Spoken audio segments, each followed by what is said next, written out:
Chapter 6. I drew myself up and stepped back from the grave. Lifting my eyes, I watched the rain glitter against the gloom. Beyond the low, crouched shadows of the headstones lay a sagging wire fence and then a muddy field, jagged with the broken stalks of last summer's corn. The fence grated and squeaked in the wind. From the field, alarmed at my presence, two old crows lurched into the air and clumsily lumbered into the dusk. They cawed twice, then disappeared. I didn't move. For a moment I was too stunned to feel anything, even the rain, but as the numbness began to wear off, what I felt was so strong that I shuddered. I felt fear, but not my own fear, someone else's. A long-buried odor was finding its way up from this grave. Now it was loose, the smell of fear that springs from mortal danger. I looked down at the headstone. Men hide many things, from treasure to shame, but their motive is always the same. Fear of loss, fear of discovery, fear of treachery, but fear of some kind. And what I'd discovered today was proof that someone had once been terribly afraid. Just then I turned around. A light had come on at the side of the church. The side door swung open, a figure emerged, and in the spill of light from the door I could see he was black. Of course, this was a black Baptist church. These mean concessions comprised some sort of black enclave, and here black Florence Raines had been brought to her grave. Bent over and clutching a plastic raincoat closed at the neck, this figure pulled the door shut behind him, then turned, at which point he saw me. All things considered, the gloom, the rain, my umbrella hoisted above the headstones, I suppose I made an arresting sight. And indeed, he froze in his tracks. For a moment we stared at each other. Then, just as I expected him to shout, I shook my umbrella in acknowledgement and began walking toward him. He watched me every step of the way, through the gate, through the trees, up the path, but as I drew closer and my respectability became a little more evident, I could see him relax. Gradually, his broad, chubby features assumed an expression, both solemn and welcoming, that would have told me he was a pastor even if I hadn't caught the white flash of a collar inside his coat. "Good evening," I said. He nodded. "May I be of assistance? Were you looking for a particular stone? It's quite dark." He was a rotund little man, almost bald except for a few stiff curls of white hair over his ears. His expression, fixed and determined, both noted our difference in color and refused resolutely to raise it. His suspicions of me, so his expression seemed to say, had a completely different cause. "Thank you, Reverend, I apologize. I'd intended to call, but there didn't seem to be a light." "Oh, no, that's perfectly all right. This is a public space, and you're entirely welcome. I only wondered, because of the hour, you see." I nodded. He wasn't wearing a hat, and he had no umbrella, but I could see that he would have refused any offer to shelter under my own. I said, "I'm interested in a woman who's buried here. I believe a former parishioner. Her name was Florence Murdoch." "Yes, she did attend here, a very fine woman. I only knew her in the last years of her life, but she was very devoted to the church, to her family. Her husband still comes to us, as do two of her daughters. I take it you were a friend?" "No, I never met her." "Then I'm afraid I don't understand." "It's confidential, Reverend. I'd like to tell you, but I shouldn't." He stiffened, then frowned, and then this frown became more quizzical than angry. "Tell me," he said, "is it important to this confidential matter that Florence Murdoch be black?" I hesitated. "She was, of course." "Of course. And why should that be important, Reverend?" "I've no idea, but it was important to that other man." "What other man?" "He came to see me about a week ago, and that's what he asked me. Was Florence Murdoch black? He was unpleasant about it. Black like you, he said. I told him, no, black like a Negro, which is the word I prefer, however old-fashioned it makes me. His face turned up to me, almost challenging, while the ceaseless drum, splash, and drip of the rain filled up the silence. Another man, asking after Florence Raines? Brightman? Was this an older man, still vigorous, a big fellow, but no, he wasn't like that at all. This man was short, with red hair. I remember what he looked like. I shook my head. Then I don't know him. Except I did. It was the red-haired ghost who'd flitted through Brightman's house while I was looking through his study. "Well," the Reverend said, "let me tell you what I told him. Leave her alone. Let her rest in peace. If she sinned, her sins were paid for long ago. Reverend." But now he smiled and held up his smooth pink palm. "Really, that is all I have to say. The church is closed, but if you wish— no, well then, I'll say good night." And he turned, his plastic raincoat stiffly rustling, and headed down the path. Standing there, soaked despite my umbrella, I watched him go, and as he disappeared around the corner, that odor of ancient fear came back more strongly. Another man who knew Florence Murdoch's secret. Or was it hers at all? Poor Florence. She'd presumably been a patient of eager, idealistic Dr. Charlie. Still standing there, getting soaked, I swore softly under my breath. How shrewdly the old man had lied. In journalism, you meet more than your share of professional liars, but I suppose nothing beats the inspired amateur. His cool had been breathtaking, and I'd been taken in all the way. Let's not mince words, Mr. Thorne. We both know that money changed hands. With another curse, I drew the umbrella tight against my head and slogged back to my car. It was full dark now as I started the engine. The black night glimmered in the headlights, and the rain flashed in the beams. There was no one about. The Reverend was gone, the road empty. Turning onto the highway, I put my foot down, impelled now by a sense of urgency that seemed fully justified by that odor of danger I couldn't dispel. I thought of May. She'd been afraid. Had she lied, like Granger? And who was this other man, burrowing into Florence Raines's past? Whatever I'd thought before, everything was different now, and everything had changed before that black woman's grave. It was 5:30 when I left the church, almost 6:15 when I reached Granger's place. He lived on a side street in what seemed to be a university district. His own place was modest, 2 stories, clapboard siding, a porch with a lot of Victorian gingerbread. No lights. I parked on the other side of the street, then hauled out my trusty brolly and crossed over. If anything, the rain was coming down harder, scratching the night with the grain of a very old photograph, and spreading down the glistening street like fat in a pan. I ran up to the porch, my steps clumping. There was a fine bay window, its curtains drawn, but I could peer through a crack into a dark interior lit only by the yellowish glow of a light on a side table. I felt sure he wasn't there, but I knocked anyway, then rang the bell. Pressing my ear up to the glass, I listened to its buzz rattle in the emptiness within. I went back to the car, dried my hands, lit up a cigarette. Granger wasn't here, so where could he be? I worked it out. Despite his skill, he must have known at the end that I'd find out he was lying, because I'd told him. I intended to speak to Murdoch, and once I'd laid eyes on him, the truth would be obvious. Another small point. I hadn't mentioned the fact that Murdoch was in Montreal, so Granger would have assumed I'd be seeing him almost at once. If he wanted to do something about it, he'd have to act fast. But what could he do? If he tried to run and hide, he couldn't expect to get very far. He was an old man with a social position, and he would have made no preparations. He might try a friend's hotel, maybe a cottage, or even someplace more inaccessible. But it didn't make that much difference. I could go looking for him, but I could also just wait. Eventually he'd have to come back, and I thought of that. Go back to the hotel, run a hot bath. Tomorrow begin with the housekeeper. But I didn't like it. I could still taste the odor of fear in the back of my throat, and I didn't like the dark look of the house, so though I didn't have much hope, I put the car into gear and headed back to the clinic. It was the only other place I could check right away. Slowly I found my way through the maze of a strange city at night, one-way streets, illegal left turns, signs that were legible only once you were past them. Eventually, almost by accident, I found the right street. In the dark and under 2 inches of water, it looked no better than it had this afternoon. Dirt lawns, fenced around with old pipe, were turning to mud, and the blue glow of TV sets seeped through dingy curtains. Pulling up in front of the clinic, I saw it was dark. I splashed up to the door. A sign, printed with magic marker, was pinned to it. Closed tonight. J. Penny. I knocked anyway. There was no buzzer, of course. I rattled the knob. Nothing. I didn't like it. Places like this stayed open till all hours, and even after it officially closed, there'd be endless meetings to plot the revolution's next phase, and usually someone who'd bed down on the couch. I looked again at the sign. Its very presence indicated that such an early closing was out of the ordinary. Frustrated, I stood there for a moment, but then, remembering the pregnant black woman in the waiting room, I stepped off the porch and walked around to the lane. Halfway along it, under a little peaked roof, was a side entrance, Dr. Charlie's old surgery.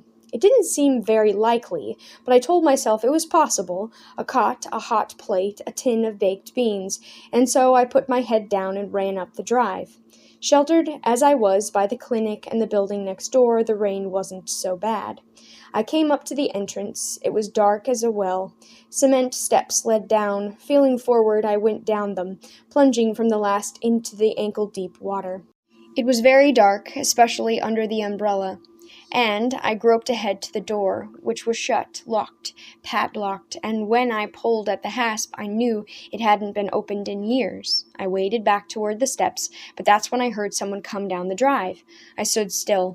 Granger, sharp and grinding, the steps came on quicker, and though Granger was a spry old party, such steps couldn't be his. I pressed against the wall and eased the umbrella shut. Coming closer, the steps paused, and then came forward again, and then stopped. At the top of the stairs I held my breath. A toe, pivoting, scraped along asphalt. A second later I heard a little snick, and a flashlight came on.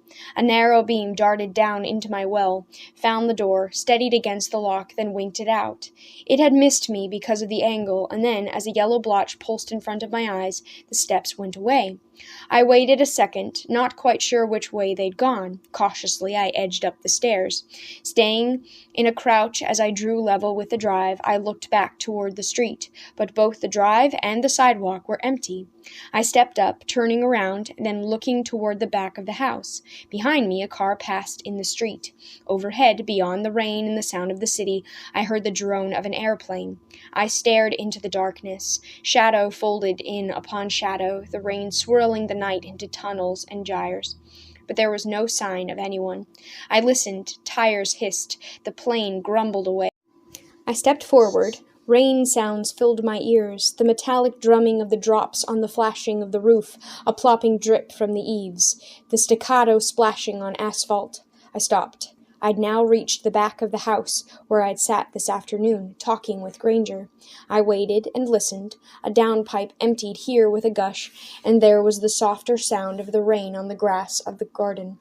I took a single step forward. Now I could see the yard, overgrown with bushes and weeds.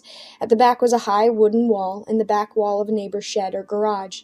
I spade leaned against this, and a tipped-up wheelbarrow and a bicycle with only one wheel, all these objects being clearly visible in the long, distorted oblong of yellowish light spilling out from the back of the house. I took 2 quick steps into the yard. The grass came up to my knees. At once my pants were soaked through, but now I could see the French doors at the back of Granger's study. One of them was ajar, and a man in a tan raincoat was bending over the desk where Granger had sat. It took me about 5 seconds to decide that this figure wasn't Brightman himself, but that was 4 seconds too long, for now he turned and saw me. He hesitated. I didn't move, and then, quite calmly, he stepped through the doors. As he did so, his body turned to one side, and the light fell on his face. I recognized him at once. It was the man I'd seen in Harry Brightman's hall, the other man who wanted to know if Florence Raines had been black. He had a thin face, his teeth were pushed forward in his mouth, and his brush-cut hair had a reddish tint. In Brightman's hall I'd seen him for no more than a second or two, but I had absolutely no doubt it was the same man. Did he know me?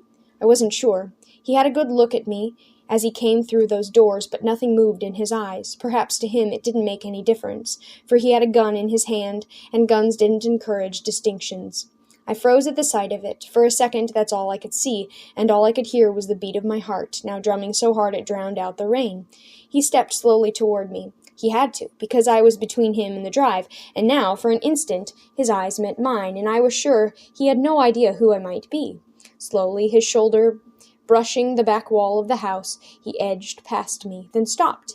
He was at the corner of the house to go up the lane. He'd have to turn his back to me or walk backwards along it. He chose the former. I think he was going to run, but as he began turning, he slipped, with one foot in the muddy yard and the other on the asphalt. He did the splits between them. He swore under his breath. And I went for him then, 2 steps, and a dive that took him down so easily that my momentum carried me right over the top of him. On my back, in the wet and the dark, I frantically clawed for his arm, his right hand, the one with the gun, desperately jerking it into the air before I realized the gun was long gone. Still hanging on to him, I scrambled up. He grunted, kicked, and then swung with his other hand, which now held a knife.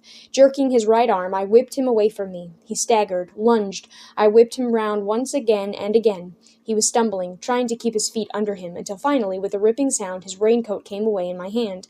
The sudden release of his weight sent me staggering backwards, the raincoat fluttering off in the dark. I fell to one knee. My breath burned in my throat. The cold rain trickled over my lips, and when I looked up, I saw he still had the knife in his hand. Slowly I got to my feet, took a step back. Useless, because he'd only trapped me in the yard, but in fact he took a step sideways to his right, which I countered with an identical movement of my own, then another, two more. We were circling each other. He stopped. I stopped. I peered at his face through the darkness. His eyes darted about, looking away from me, and now, as he moved again, I realized he was edging toward his raincoat, which was spread, like Sir Walter Raleigh's cloak, across a puddle at the back of the drive. He was welcome to it. Given his knife, I couldn't have stopped him in any case, and my only concern was to stay out of his way, so I took a step straight back, and my foot grated down on the gun. I think he must have guessed from the sound, for he stopped dead in his tracks, and for a frozen instant we stared at each other, but then I bent over, scooped the gun up, and leveled it at him. Flee a knife, charge a gun. It sounds good, but when the barrel's pointed at you, discretion is the better part of valor sounds better. He took one last look toward the raincoat. I thought he still might lunge for it, and then jumped back into the darkness. Before I got my wits back, he ducked down the drive. I lowered the gun. The rain fell. I could still hear that plain, and now it was over. The shock finally hit me. My heart started pounding as if I'd just run a mile. I waited a second, gathering myself together. Then, with my breath back, I stepped into the lane, picked up the raincoat, and stared out toward the street. With the wind, the rain, and the gleam of the street lamps along the slick pavement, it was easy to imagine figures lying in ambush on either side of the drive. But after 3 soaking minutes, I was sure it was safe, and eased the hammer back on the pistol. I own a Smith & Wesson, but this was a Colt. The two makes are quite different, and I was very careful to make sure it didn't blow off my foot. Finally, when I was certain the safety was properly set, I slipped it into my pocket, and then walked out to the street. In both directions, as far as I could see in the blackness, it was empty. I got into my car, driving slowly up the corner. I turned right, then cut back and forth for the next dozen blocks, but I saw nothing, which was probably what I wanted to see. When I finally parked and lit up a cigarette, my hand was still shaking. Now, sitting in the dark, with the windshield wipers frantically beating at the rain, I took a look at the raincoat, apparently the prize we'd been struggling over. It was ripped at the shoulder, but otherwise intact. An aquascutum, although manufactured in Canada. It had an inside pocket like a suit coat, and this contained a Parker ballpoint pen and an empty Air Canada ticket folder. In the left side pocket I discovered $12.87 in Canadian notes and coins, a crumpled Kleenex, and a brown leather key case with 3 keys, one with a Hertz tag. This was fun, though not very informative, but as soon as I turned the coat over and searched the right pocket, I found something a great deal more interesting. A brown manila envelope which had obviously been taken from Granger's desk. Jenny was scrawled across it, and it had already been torn open to reveal a regular letter-sized envelope inside. Clipped to this second envelope was a note. Jenny, you'll remember my visitor this afternoon, the man I spoke to in my study. I expect he'll be back. Tell him you don't know where I am and try to get rid of him, but if he starts making a fuss, give him this envelope. I'll be gone for a week. So cancel my appointments next Friday. Don't worry about this. Just do as I ask. Dr. Charlie. I'd been right then. Granger had realized I was going to discover the truth and was trying to avoid me, but at the same time, it seemed, he was prepared to give me some sort of explanation, for when I tore the second envelope open, I found 6 foolscap sheets, handwritten, that were addressed to me. Looking about, making sure that the black, wet street was empty, I turned on the dome light and started to read. Mr. Thorne, if you have this in your hands, I can assume that you've now discovered that what I told you this afternoon wasn't the truth. Probably I should apologize for that, but I'm not sure that I want to. I only told those lies to fulfill a solemn pledge made many years ago, in which I found, as I talked to you, I couldn't abandon. As you will have guessed, that promise was made to Harry Brightman, and perhaps he wouldn't want me to break it now, but I don't see the point of going on.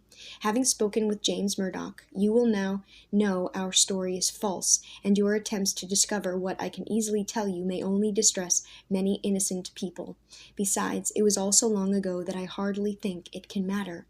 Having said this, however, I must now disappoint you. What I'm going to tell you here isn't the truth, only the truth as I know it, and I'm certain I was told a good many lies. Again, of course, the source of the lies was Harry Brightman, and he told them to me right in this office, where we talked this afternoon and where I'm writing this now. That was 1939, just after the outbreak of the war. By then I'd known Brightman for a number of years, and though I'd first met him, much as I told you, we were a good deal closer than I implied.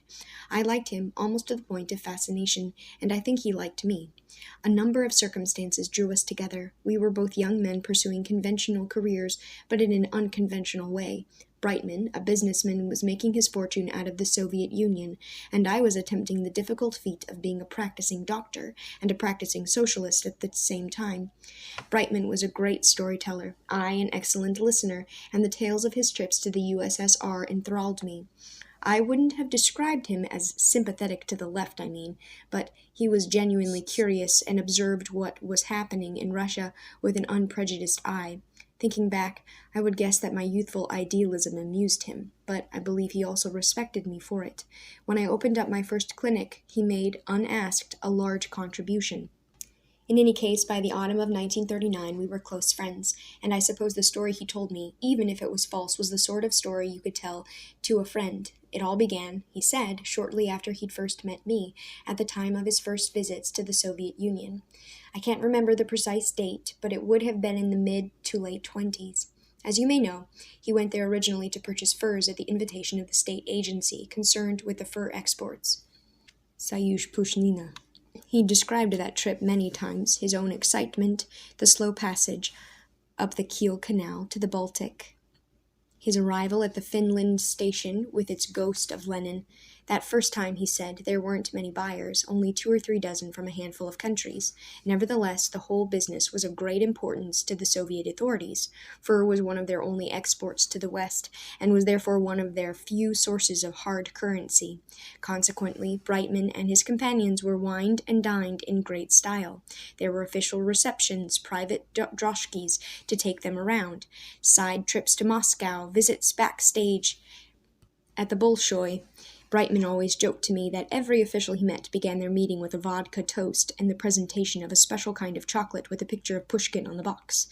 This courtship apparently went on for weeks, and in the course of it, Brightman met a man named Grigory Zinoviev. I assume you know a little about Soviet history, but Zinoviev was a major figure, an old Bolshevik, a close friend of Lenin's, and the first head of the Comintern.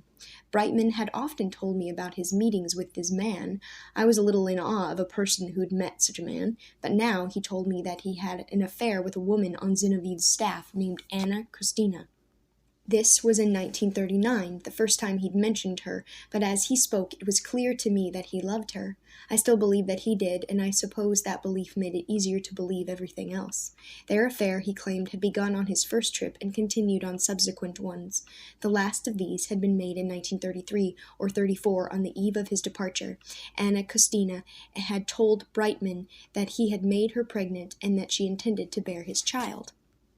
At this point, it's important to keep all these dates straight. Brightman was telling me all this in 1939. If his story was true, Anna Kristina would have given birth 5 or 6 years before. But during that time, the Great Purge had begun, and in the first of the trials, in late 1934, Zinoviev had fallen. The details won't concern you, but he was actually tried and sentenced twice, the second time to death, and a number of his friends and associates fell with him, including Anna Kristina. Apparently she hadn't been executed, but had received a long sentence in what we'd now call the Gulag.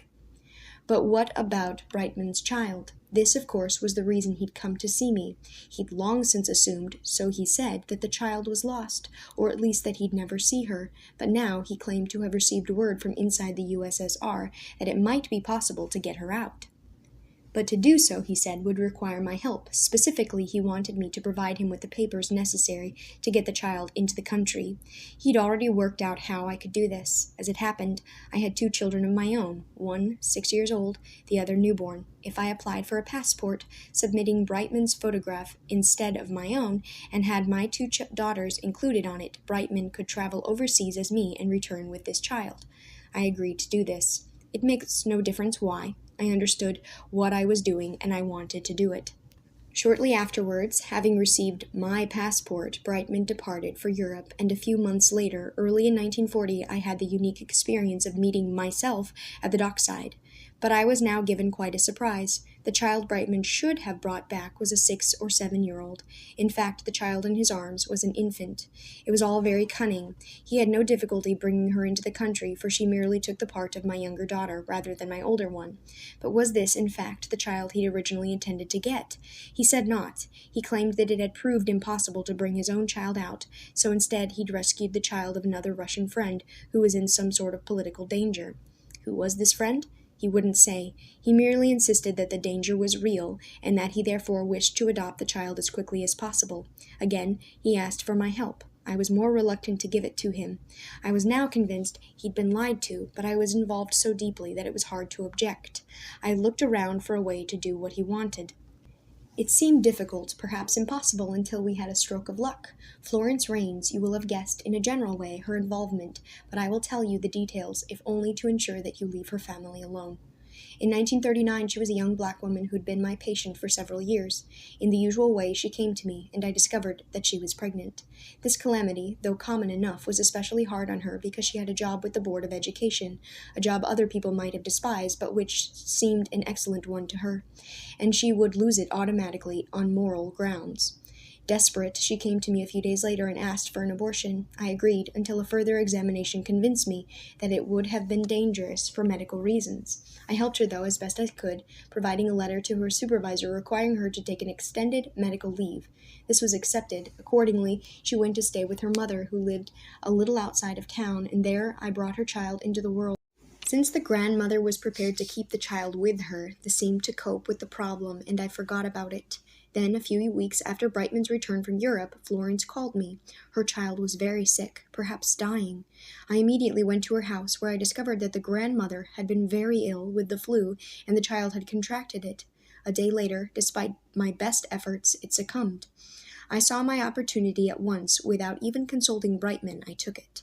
Of course, I had to break the law to do so. Normally, when someone dies, the doctor prepares a death certificate, which is submitted to the local authorities, who then issue a burial order. But I didn't want Elizabeth Raines to die, not officially. I explained to Florence that the normal burial of her child would probably lead to her own exposure, and that if she looked after the burial on her own, I would ignore the requirement of the death certificate. Florence agreed immediately, though it took her longer to square the grandmother. She accomplished this, however, and so I acquired, as it were, a bona fide infant identity.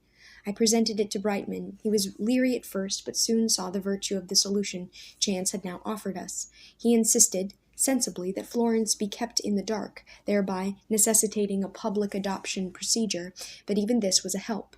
It removed any mystery about his new daughter's identity. She would be provided, so to speak, with the genealogy that would lead everyone away from her real one, whatever it was. The only problem seemed to be the mother's color, but that was really no problem at all. Race was not a part of a child's birth records in Nova Scotia, and so as long as no one met Florence or any other member of her family, a sheriff, say, serving a paper, we'd be all right. Now Brightman's money came into play. He handled this part himself, so I don't know the details, but Florence Raines and her mother disappeared. I'd assumed forever, until you told me. I had no idea that either had come back to Halifax.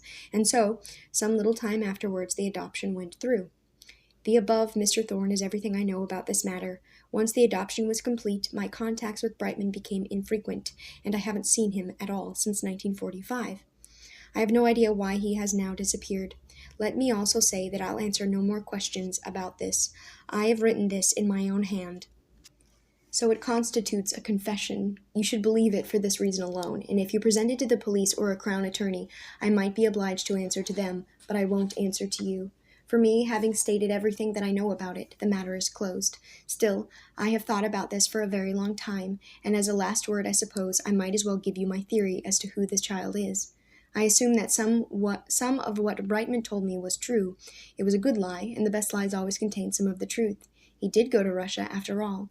I'm still certain he had an affair with Anna Kostina, though the child couldn't be hers, and I'm sure he did get to know many men, like Zinoviev, in the senior communist leadership. So I suspect that Brightman's daughter is the child of one of those men, someone who believed he would soon fall victim to Stalin's terror. Of course, that doesn't much narrow the field, but as a theory, it fits most of the facts. I hope it's true. If it is, you may agree that neither Brightman nor myself has cause to feel any shame. Charles Granger, M.D. The rain drummed on the roof of the car. The smoke from my cigarette curled back from the window, and with a soft, sibilant hiss, a car drifted by down the street. I lifted my eyes from Granger's letter, and then, looking through my own ghostly reflection into the glittering night, I felt something like awe, an astonishment so complete that it left me dumbfounded.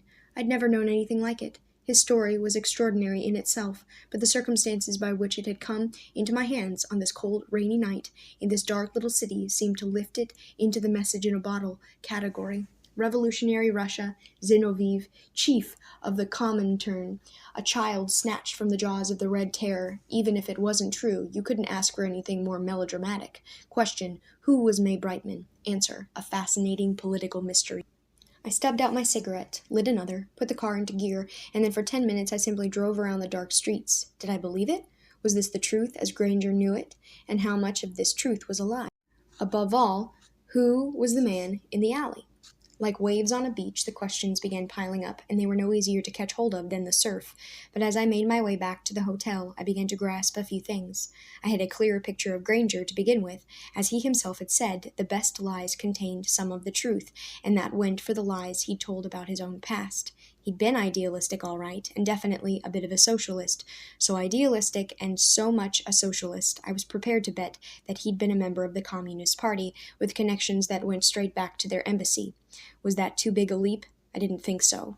Lots of communists became kindly old men, and some coincidences are too great to ignore. Brightman doing business with Russia, Granger, the accidental socialist friend. No, it was too good to be true. The Russians inevitably would have been curious about Brightman, and they would have taken steps to satisfy their curiosity. Granger was that step, and I had no doubts at all that the original meeting between the two men had been at his initiative. Indeed, it was even possible that Granger stood at the center of all I'd discovered. He could have had the friend in Russia. Brightman could simply have been doing his bidding. Yet at this point I drew back. I wasn't prepared to cast Brightman in so minor a role. He'd adopted May, after all. He'd disappeared. These ghosts had come back to haunt him. As well, tilting the balance, there was one other thing. Or perhaps it was two, or even three. That evening, as I changed out of my soaking clothes, sipped a long whiskey, and watched the lights crawl back and forth over Halifax Harbor, I kept coming back to them. May. She was number one. How much had she known? If she'd known nothing at all, then the last few days had been a proof of a woman's intuition. Par excellence. And I wasn't sure I believed it. Perhaps she hadn't known what I'd find, but she'd known I'd find something. She'd run me up the flagpole, then waited to see who'd salute. Why? Why not tell me the truth? But this led to problem number 2, me. That incident with my mail was still working way at the back of my mind. I'd been involved somehow even before I'd known there was something to be involved with. But why was I involved? Why had May turned to me in the first place? Blessed as I am with a reasonable ego, it's probably not a question I would have troubled to ask except for another coincidence, but that was a big one. Russia. At first, Brightman's connection with the country had seemed a peripheral question, adding a dash of color to his character, but now it seemed central, and Russia was central to my life as well. I didn't need Granger's little lectures about Zinoviev or the Purge trials. Those subjects were my bread and butter. Wasn't it passing strange that someone like myself should have stumbled into this peculiar eddy of Soviet history? But that raised point number 3, because maybe this history wasn't so ancient. Sitting there, my feet upon the heater and the whiskey warming me inside, I played through that scene in the alley, and there was no doubts left. When the red-haired man had taken his tumble, he'd uttered a curse I'd recognized at once, but only because I'm fluent in Russian. Moi dvavuyu mat, being more or less their equivalent to Mother Effer. A Russian, a real live Soviet Russian. What was he doing? What could he want? Why would he care about Florence Raines or what Harry Brightman had been up to in 1940? Twice more I read through Granger's letter. Over and over I kept asking the questions. By 11:15 I hadn't found any answers. After that it didn't seem to make any difference. The phone rang. It was May, about to go into hysterics. They'd found her father, dead, in Detroit.